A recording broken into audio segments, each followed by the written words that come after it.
let's have a conversation about death benefit just for a moment, Yeah. because this is the real guarantee. It's inevitable, and we need to make sure that you're planning and you're aware of what's going on, and you have the right relationships in place for estate, whatever it is, just to make sure that you have your ducks in a row. Right. And our daughter's life gave us such perspective on how we can continue to serve our communities. Because again, this is a topic that a lot of people don't necessarily want to talk about, but it's necessary.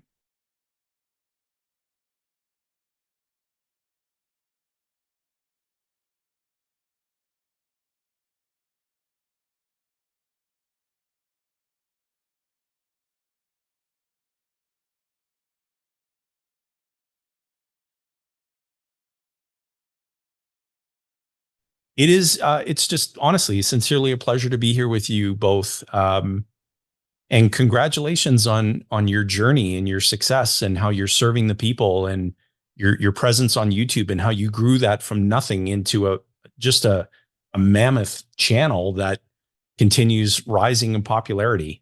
Congratulations, sincerely. Oh, thank you. Thank you. Thank you Thank very you so much. much. Yeah. Y'all saw us from the bottom. So you've seen the No, process. not necessarily from the bottom. Yeah. Just from the couch. Yeah.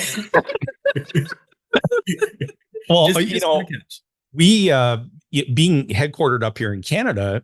So when we started our journey on YouTube, so we had been aware of channels like yours. Wealth Nation is the channel that we're talking about. If you haven't subscribed to that channel, you have an opportunity. So for all of our viewers on the YouTubes, just make sure that you ease on over to the channel, subscribe. There's a ton of great content that gets published regularly, and you'll be glad that you did that. And when we made the decision to get going on YouTube, that wasn't until 2022 when we really said, look, we're going to place an emphasis on this. And what gave rise to it was Joe Polish in the Genius Network Mastermind.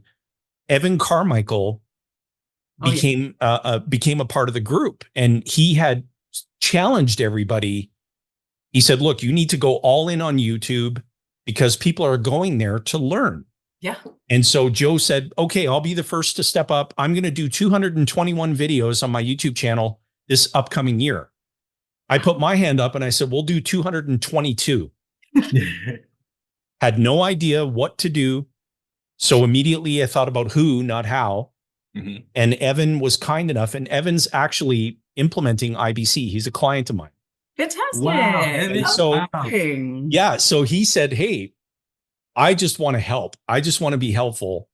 And he helped us get off the ground. And when you look at sort of comparing the countries where Canada has a population that's a little bit less than the state of California. Exactly. And you look at how our channel has progressed, you know, we're, again, all the credit to my teammates, but our channel's progressing.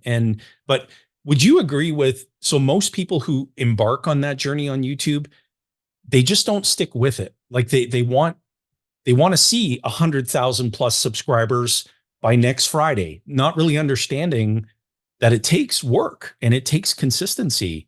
And what would you say to viewers about that?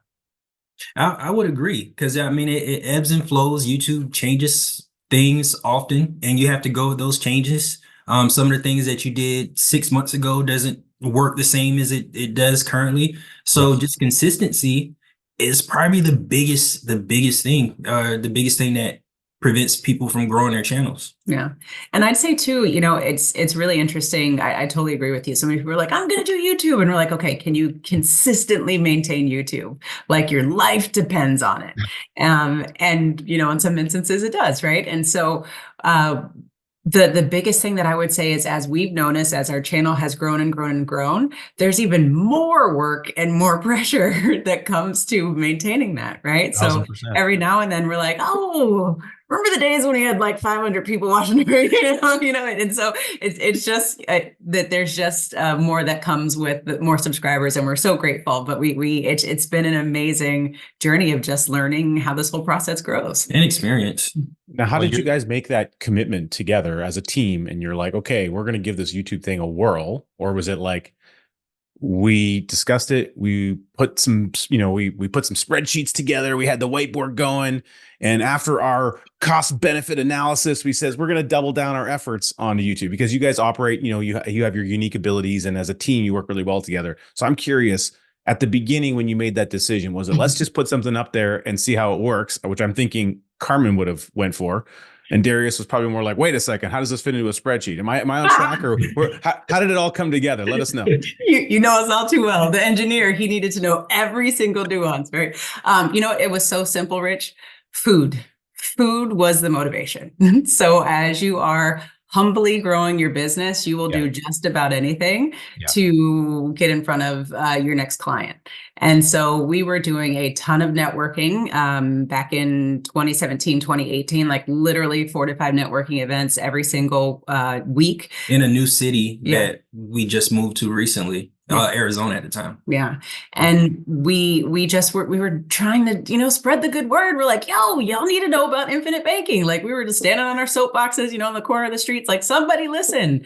And they just weren't listening. And we haven't tried that. Just the sign on the soapbox at the corner. We haven't gone that route. Maybe we need to add that into the repertoire. Next we'll try the Flappy Man, we'll try that too and see if we can get attention that way. My daughter loses it every time we drive by the squiggly man. She just loses it every time we see one. Yeah.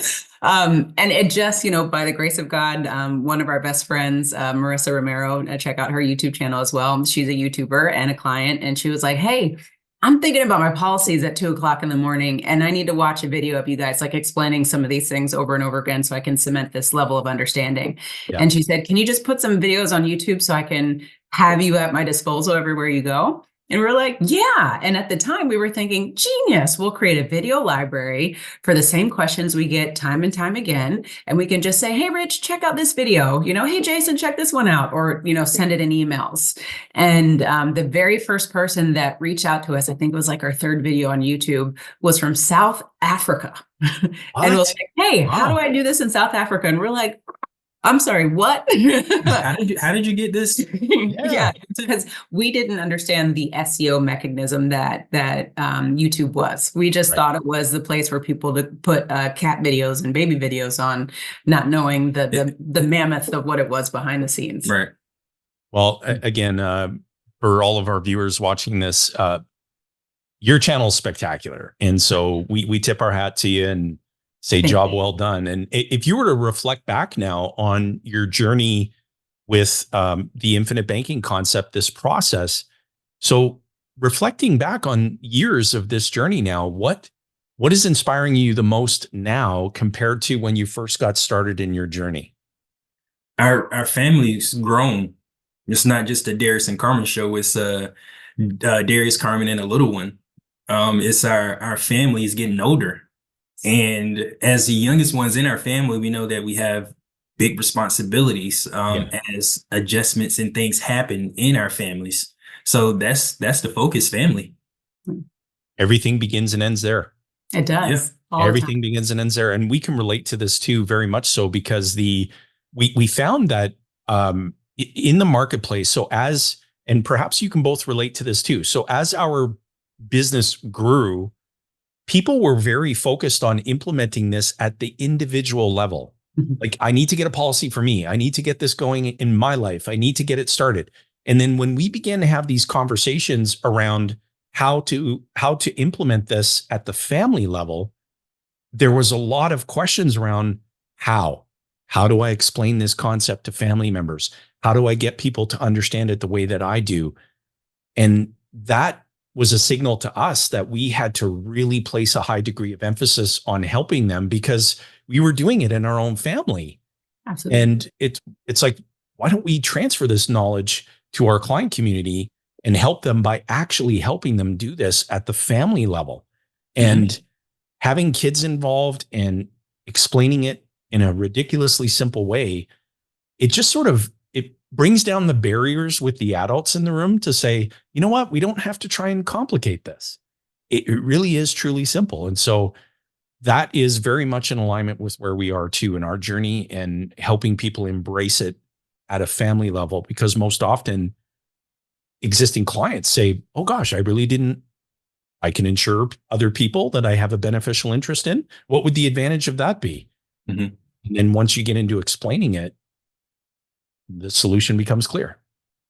Yeah, So true. I'm glad that you brought that up, because I mean, what you're doing with your family is amazing. And even after seeing you a couple weeks ago in Vegas, like Carmen and I looked at each other like, oh man, we it's not that we have plenty of time because our daughter's going to be 4 this year, but there's some things that we need to have in place, and conversations we need to have in place so that the conversation is simple, Mhm. easy. Mhm. And one thing that came to mind is the fact that, just aside from the family, I wanted to make that point, but we do this now and we don't have to worry about it in the future. The reason why I say that is because when you think about what Nelson Nash said in the book, is the fact that ideally it should be grandparents buying policies on children. Yeah. When our family are brought up in the system, we don't have to teach it again. It becomes a way of life, and a That's way right. of life that's passed on to the next generation. So we have to be the ones that go first and start the policies on ourselves, start the policies on our children, make sure they understand it so that we can start policies on our grandchildren. So it's just the hard part for most people is getting started. Mhm. Yeah. Very true.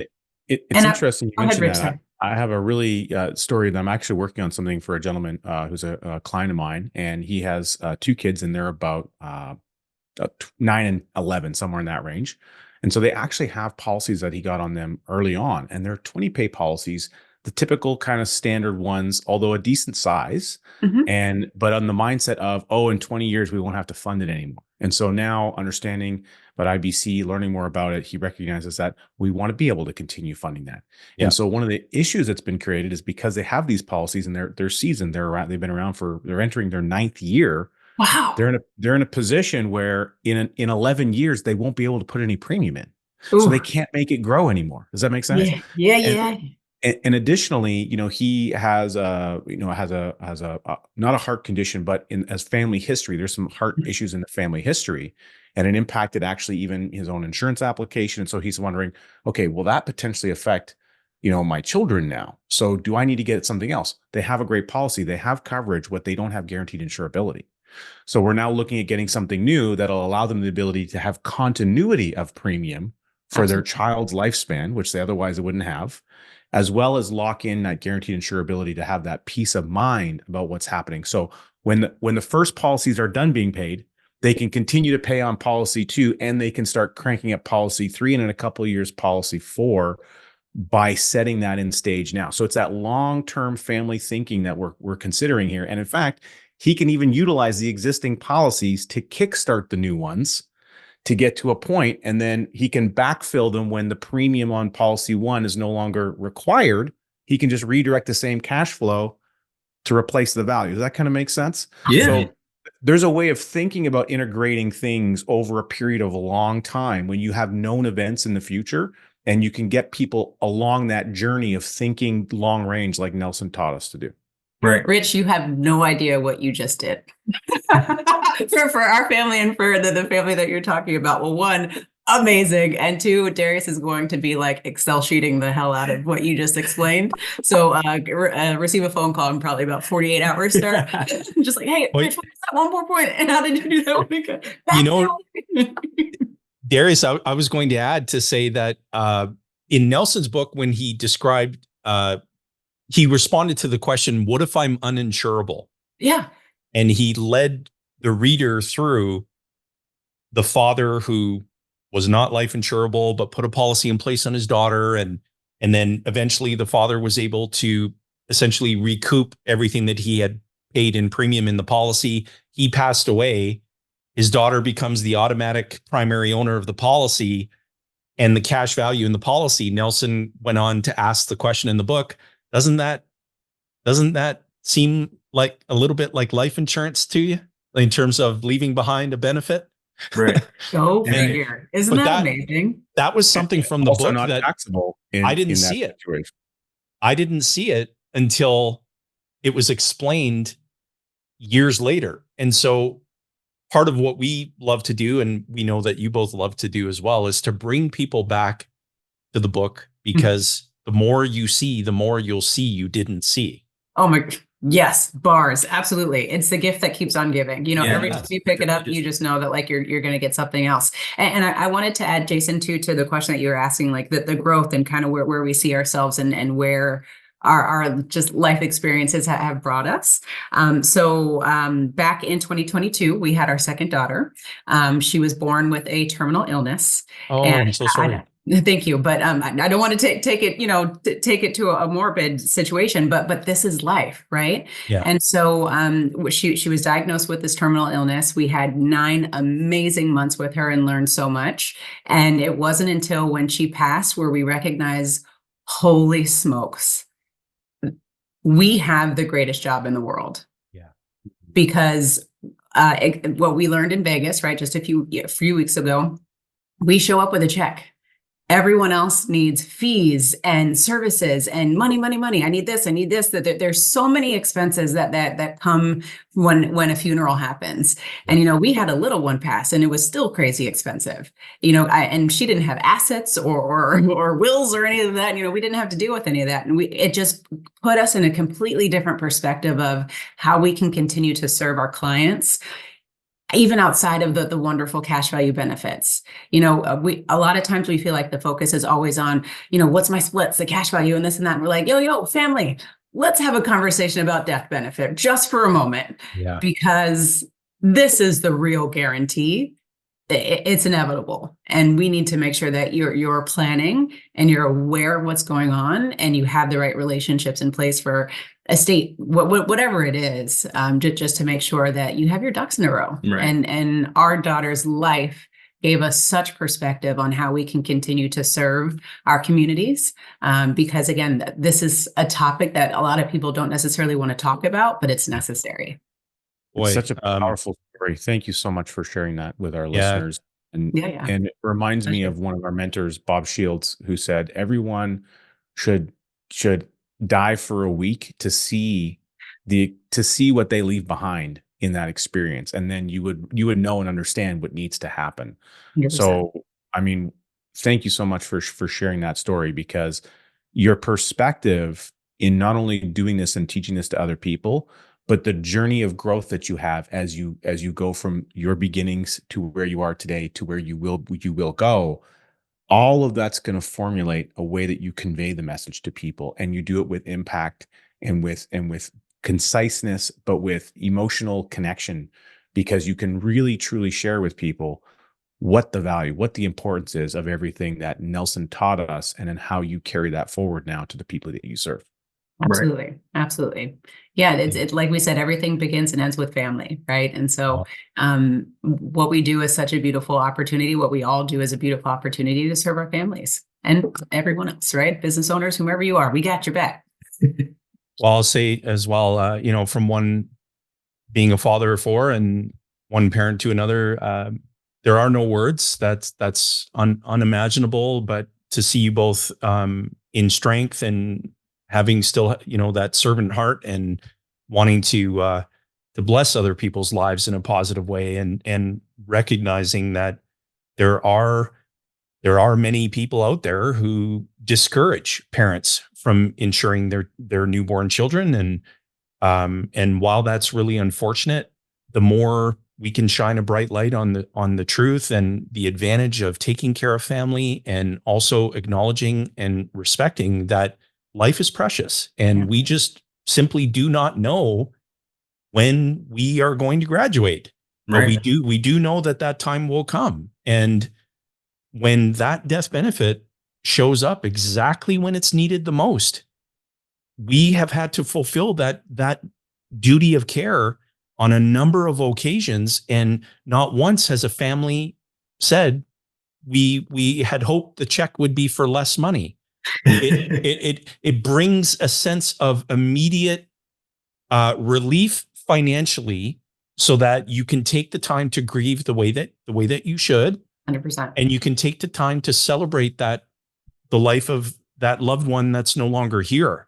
Mm-hmm. And you can do it in a way that honors them and not worry about anything financially as a result of that. And much like the both of you, like on our journey, we just find that the more that we simplify it, the more that we attract the right additions to our client community. Amen. Yeah. It's versus we've all been through that part of our journey of comparison and perhaps overthinking it or overanalyzing it or buying into this notion that comparing it to some other financial product has any merit whatsoever. I just shared in a podcast earlier. I said somebody had made a comment. It comes up often. But what about, pick whatever. Well, what about buy term and invest the difference? Okay, well, what does that have to do specifically with controlling how you finance the things that you need throughout your lifetime? Very easy question. Right. Take all the time you need. And then What'd you say? What'd you say? right. Back? So, You in the back? What was that? Is that crickets that I heard? What was that? but this really again brings us back to words have meaning, and what Nelson shared in his words have meaning. Unless you understand the problem, the solution just won't matter to you. Mm. And so again, I bring it back to just from one parent to another, like all sincerity, our hearts go out to you both. Thank you. That is just unimaginable. And there are no words. Thank you. Yeah. Well, and our daughter Izzy, we with this whole process, right, of thinking about why in the world would you get a life insurance policy on a newborn, and you just never know how things are going to work out. And in her name, Darius and I are very much working on what does charity look like, what does family trust opportunities, what does the give back look like, and with her death benefit, we're able to serve more, right? So you can think about this opportunity to be able to continue the family legacy in different forms, right? Yeah. It just depends on what life presents to you and how you go forward. So we always say that things don't happen to you, things happen for you, and we're always trying to be as happy learners as we possibly can, and enjoying the journey because life is so precious. Yeah, what would life be without death? Right. Yeah, 1,000%. And it was so great to see you both. Yes. At the annual Infinite Banking Think Tank Conference. And, credit to David Stearns if he's has the opportunity to watch this or view it. But he had mentioned that specifically. He said, that I recall they had been here once before and it'd be nice to have them back. They're the type of people that I think really would fit in here in the community. And that's been our position since getting acquainted with 6 years ago. And so it was really nice to have you both there. And we're building a bigger future for the Institute. Our hope is, and the feedback has evidence that, but people coming back and saying it just felt different. It felt like a new beginning. It felt like things are going to progress in a really, really positive, abundant way. And so it was nice to see you both there. Yeah, it really felt like a reunion. Over the years of doing teaching the concept, you establish relationships with people and you see people, and going there is when I really realized, like, oh man, like all the people that I see on YouTube or all the relationships that I've established over these years, everybody's here. Mm-hmm. Yeah. This is where we should be. Mm-hmm. Yeah. Absolutely. Yeah. And I want to give kudos to the both of you, because Rich, you emceed the hell out of that event. I mean, my We did God. great.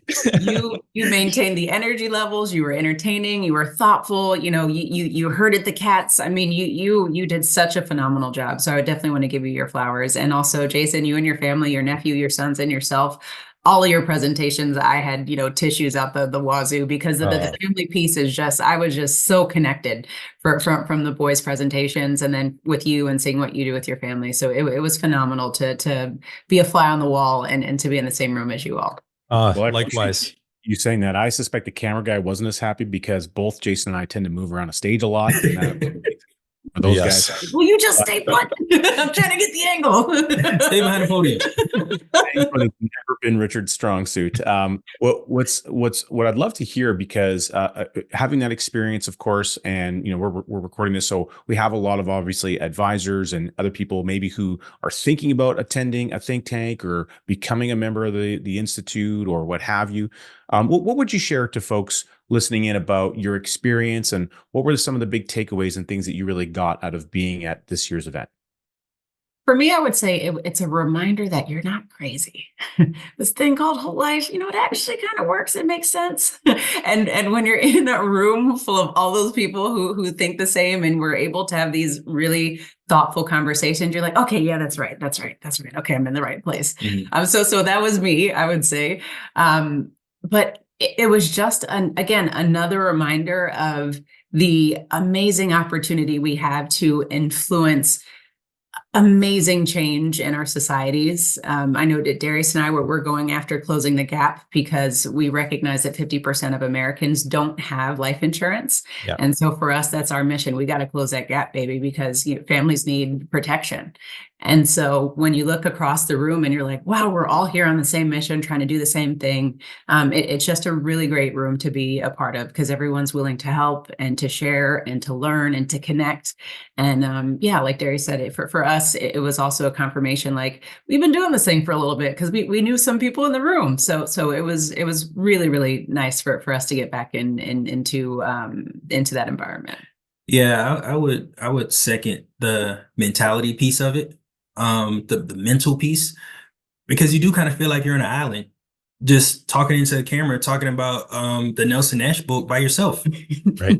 and going there and being around other people that's just as excited about it as you is a good recharge.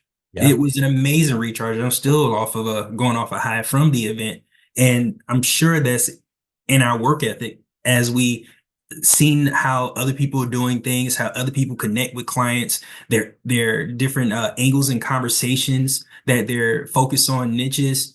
Like it's an abundance thinking. There we go. What I got when I was there, it's an abundance thinking that yes, we can all be in this space together, helping everyone. There's more people that need help than there are people that can help. So if anybody's on the fence about whether or not they should come or not, come and figure it out while you're there, because there's a ton more people out there that need everybody's help than Infinite Banking right now can help. Mm-hmm. Agreed wholeheartedly. And that's precisely the type of culture that we're really working purely on a volunteer basis to help cultivate. And so it attracts people who are in an abundant mindset, who recognize that, one person's creativity is not a threat to yours in any way, shape, or form. In fact, if you put two great creative people or teams together, they both become greater as a result. It's not a subtraction. It's an addition. And when people grasp that and they see it, and then they simulate it, where collaboration happens and people get together and whether they join forces temporarily, maybe for a special project, or they join forces and combine their unique capabilities, greatness happens. It does. If it's the right who's with the right mindset versus what can I get from so-and-so?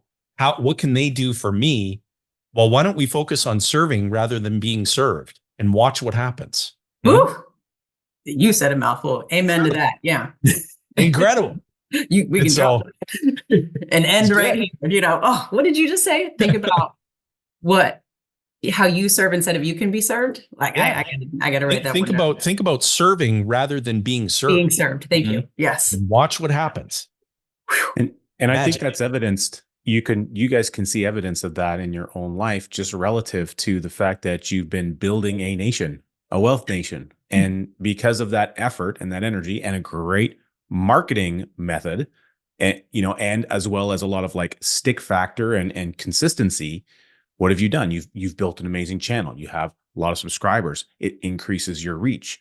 It allows you to be able to serve more people. So not only there's a combination of tech and leverage and those kind of things going on, but fundamentally, the value of service that you can relay and can provide to the world can be exponentially increased by the virtue of the legwork that you've put. So Nelson talks about capitalization. Don't be afraid to capitalize. Yeah. We reference that, of course, when we talk to people about the idea of an insurance policy, the idea of premium dollars and focusing your energy and your financial energy into a vault-like tool that gives you amazing capacity. That's how our brain usually stems from. But what I want you to also recognize and understand is that you guys have entered the world of capitalization. You've just done it through YouTube. You've capitalized through the time, effort, and energy of creating video content, putting the dollars into upgrading your equipment, to getting a video editor, to all the various stages that you do in the growth of a business.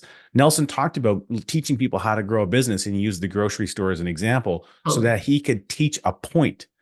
You guys have done the same thing. You've just done it on a YouTube business effectively. So you've been capitalizing for 6 years so that the ability to now get some steam, live steam happening, as Nelson talks about in the book.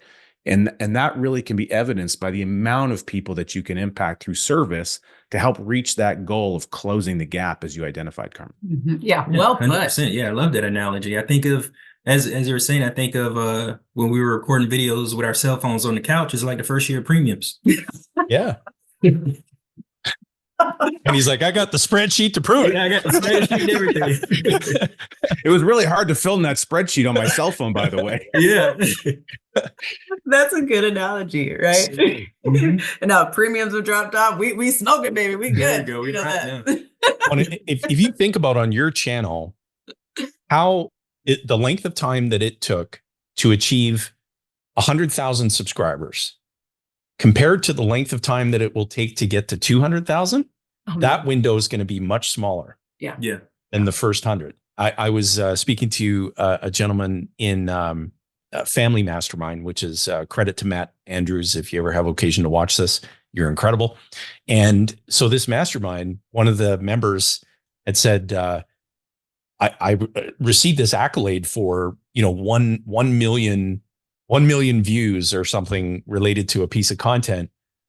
And that took 6 years. And to get to 2 million views, it only took another 2 months. Woo-hoo! Wow. So talk about live steam. And when you get to that, as Nelson described in the book, when you get to 210 degrees, all you have is a pot of really hot water. But once you get to 212, you've created live steam.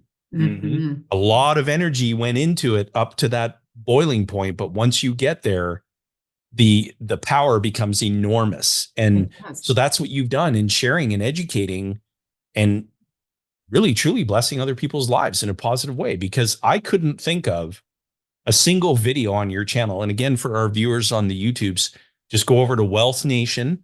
That's the channel that you want to subscribe to. But I couldn't think of finding a single video where the two of you are miserable. Right? It's like, okay, this is the only piece of content where we're going to show up and be totally miserable. Like, you're both happy. That's funny. Yeah. That's Positive. a good perspective. We cut that out. That's what we pay the editors for. We have to edit out now when we're having fun, because we're getting comments like, why are you smiling so much? What do you mean? I get to sit here and do a video with my wife. Exactly it.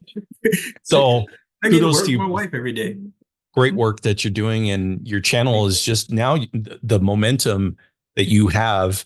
It is going to just grow exponentially much faster than that first milestone, which on any YouTube channel, that is a significant milestone to achieve. That is not easy to do. 1,000 subscribers. Yeah. It's difficult. It's a lot. Now that snowball is going to be incredible. And we're pulling for 1 million. That's on our vision board. All right. Subscribers is in our reach, and also too, like I know a lot of advisors, right, are watching, and the biggest thing, like if you are ever hesitant on starting YouTube, the thing that we have also been able to realize is we could never physically get in front of the amount of people that we're able to get in front of virtually. Yeah. Unless we just didn't want to be together and didn't want a family life, and so it was a lot of us watching our mentors, as I'm sure you all know, and they were flying all over the country and all over the world to meet with clients, and they had families at home,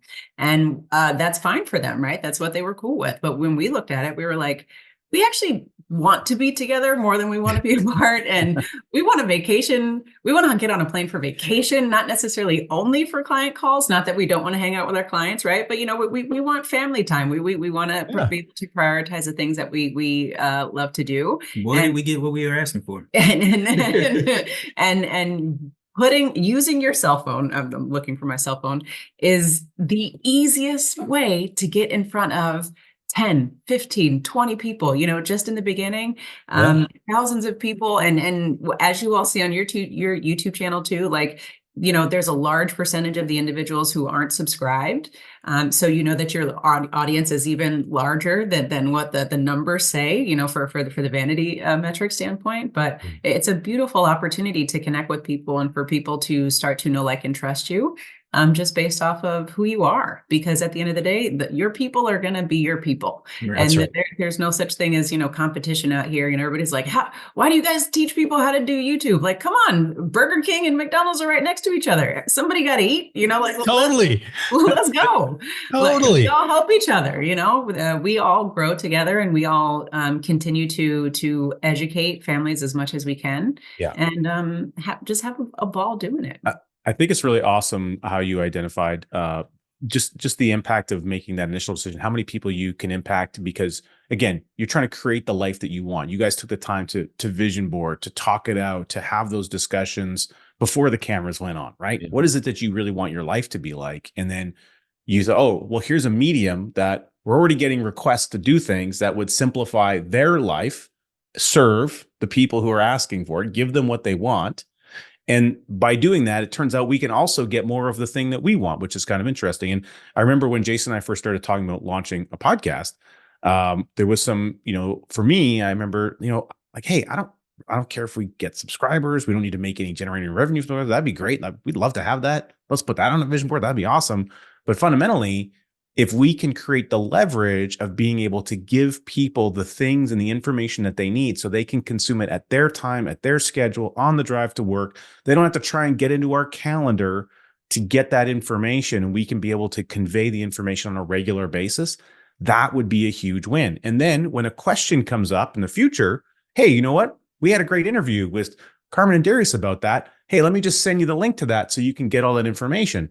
So that was a really way to create leverage, time leverage, but also to add a lot of value, because not everybody time, when you're working across time zones, you guys work with people all over the United States. You're in almost every time zone in North America. Sometimes it's hard to pinpoint calendars down. So the fact that you have that 24/7 outlook on being able to give people the information they need, when they need it, when they want it, at the right time, and their preferred learning method. They can listen to it on audio. They can turn it on if they want to go and ask Chat GPT to transcribe it so they can read it on the airplane. You have the ability to give them all those tools. And I think, for people listening in, it's really important to understand whatever business that you're in, whatever it is that you're doing, recognize all the effort and energy that Carmen and Darius have put into growing an amazing business through the use of YouTube. But their business isn't YouTube. YouTube has been an amplifier for the business that they are actually in, if that makes any sense. Well, you both probably can relate to this when people connect with you and they make that comment where they say, gosh, I feel like I already know you. Oh, yeah. Yeah. And that, what better icebreaker to a conversation is there than somebody saying, look, I've literally been stalking you on YouTube for the last 2 months, and I feel like I already know you, and I'm just ready to get started. Like I feel equipped knowledge-wise to take that next step and begin to go down a path of implementing this. And so when you both think of Nelson's book, is there one element of the book that just resonates with you the most whenever you think about it? I'm always quite curious to know that from fellow colleagues in who have been on this journey for a number of years and likely have read the book several times. Is there something in the book that just continues to resonate with you? What continues to resonate with me, I'm kind of like a numbers guy.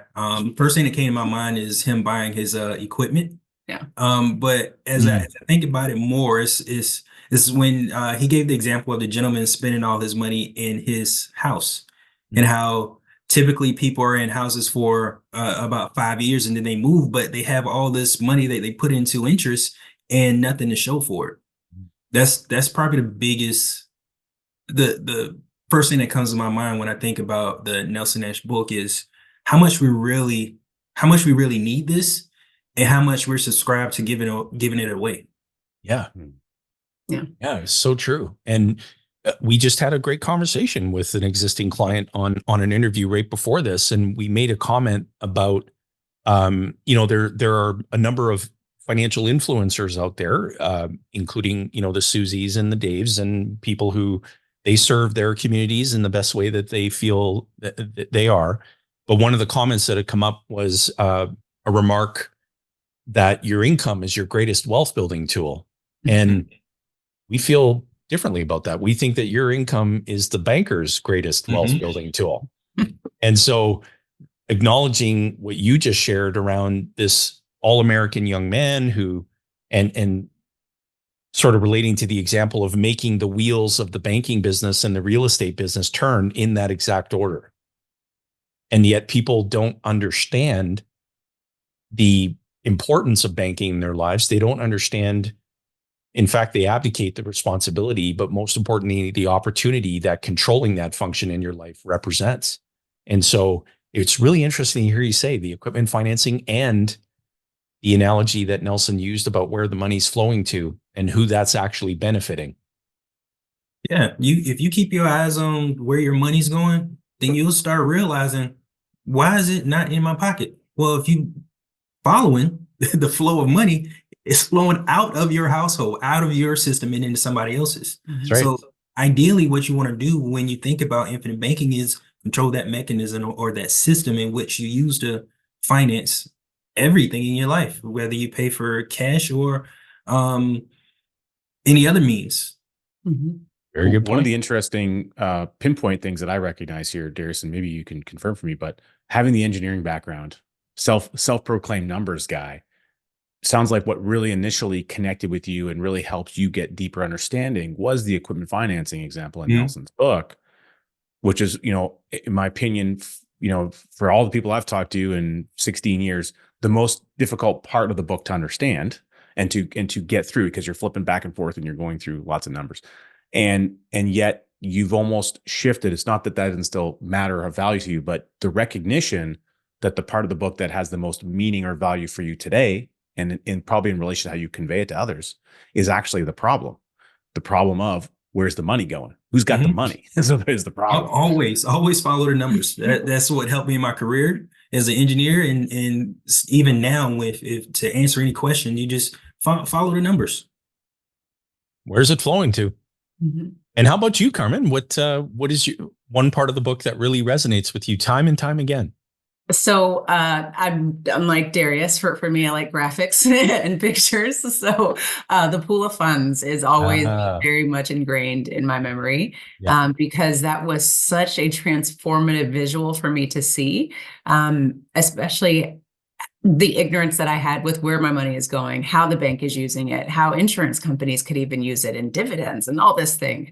And so once I really understood how to read the pool of funds graphic, I was like, whoa, okay, we can do something with this. And that gave me the knowledge really that I needed in order to take action and to move forward, because I could see it visually on how the pool of funds is just an opportunity for us all to play, right? Let's all jump in the sandbox, but we just have to figure out what line in the sandbox, how long are we going to be waiting to get access to that is really what resonated with me. Wow. That's powerful. We can all swim in the same pool of money. We're just going to do it with one insurance company that we co-own that pool together. Sounds like a pretty darn good. Hey man, when you go to the pool, there's usually other people there. You're all swimming together. It's all good. That's why they build the pool. They build it to accept more people. Exactly. Well, that's what the insurance company money pool is all about. Same idea. Really good. Really good. I want to circle back a little bit because of what you guys shared about family, and something stirred with me a little bit as you're talking about an even generation of age classes and grandparents getting policies on the children and so forth. And a story came to mind, something that we learned from Nelson, and this actually happened when we were doing the filming and kind of in David's house and had Nelson in the front of the chair and doing some of the stuff for the documentary film that's become the documentary for Nelson. And we learned something that, Nelson kind of determined it wasn't there's no such thing as a problem, but it was a realization that there was something that they could have done differently. And, Nelson was still getting policies right up until about a month and a half or so before he passed away. Amazing. And he was getting them on great grandchildren. Yep. And one of the issues that they found that they were having an issue was with underwriting, because parent wanted to get a policy, grandparent wanted to get a policy, great grandparent wanted to get a policy. And when you have all that premium lined up, you get a pretty good stack of death benefit. Right. And the life company doesn't really want to let that slide because they don't recognize the value in it. And so that became a challenge. And the challenge, what they really realized was, well, we didn't have enough death benefit on the parent of the child to validate the total death benefit on this grandchild or great grandchild. So therefore, what we needed to do is we needed to increase earlier on. If we had earlier on increased the death benefit on that first person who's going to be the parent of this next generation, it would have simplified the ability to create that additional expansion of the system. Yeah. And so, the idea of guaranteed insurability, putting that type of thing like a rider like that on policies is very beneficial. But just in recognition of that, that's one lesson that Nelson learned much later on, much closer to the period of time where he was graduating. And thankfully, he was able to convey that down to us so that we can share that with others as well. Yeah. And so now teaching this work, you have the ability through your community. I mean, that might be a great video to talk about and say, hey, if we're really thinking long range, we're building a future much bigger than our past, and we're thinking about the generations that come after us. Here's some of the thinking that we need to have in place in regards to how we can really start to build that underlying structure that's going to give us all that long-term capacity.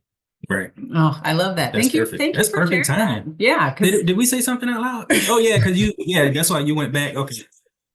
Well, and I'll share with you too, something that you might find valuable is that one of the things that we do. So I have a list of sort of this ongoing, call it instructions, God forbid if the unthinkable happened, and it's in a Google Doc, and I'll update it with videos that I think my kids should absolutely be watching from our channel, from other channels. And so I just put the links in the document.